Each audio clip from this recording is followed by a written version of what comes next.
আজকে আমি বানাবো চাল কুমড়োর ছক্কা। এখন আমি চাল কুমড়োটা কেটে নেব। এখন আমি কুমড়োটার মধ্যে নুন মাখিয়ে রাখবো।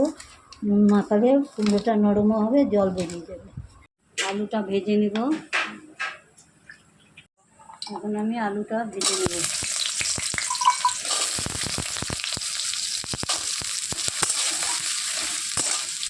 এখন আমি চিংড়ি মাছটা ভেজে তুলে নিলাম।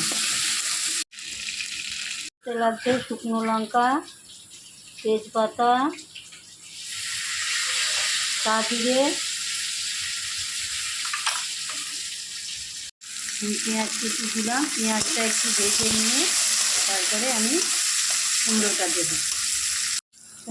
দিয়ে দেবো।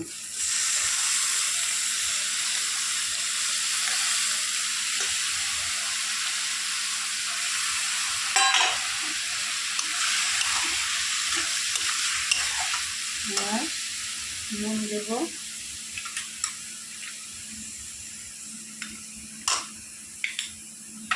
হলুদ দেবো,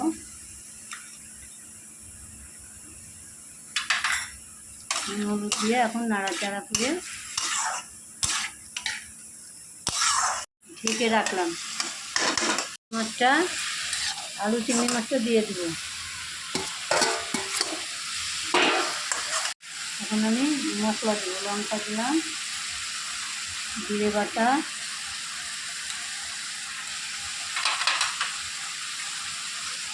লবণ এর আগে দিয়েছি, একটু দিলাম। আদা বাটা,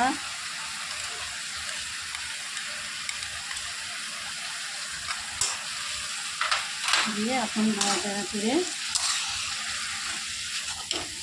যখন নাড়তে থাকবে তারপরে দুইটা শুকনো দিলাম।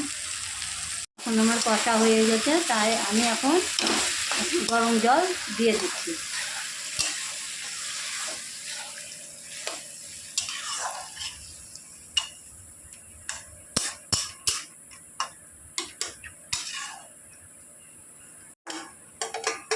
এটা তুলে দেখি রান্নাটা কতটুকু হয়ে গিয়েছে। এখন এটাকে আমি নামাবো। খুব সুন্দর সেন্ট আসছে। তোমরা এটাকে করে দেখবে কেমন হয়।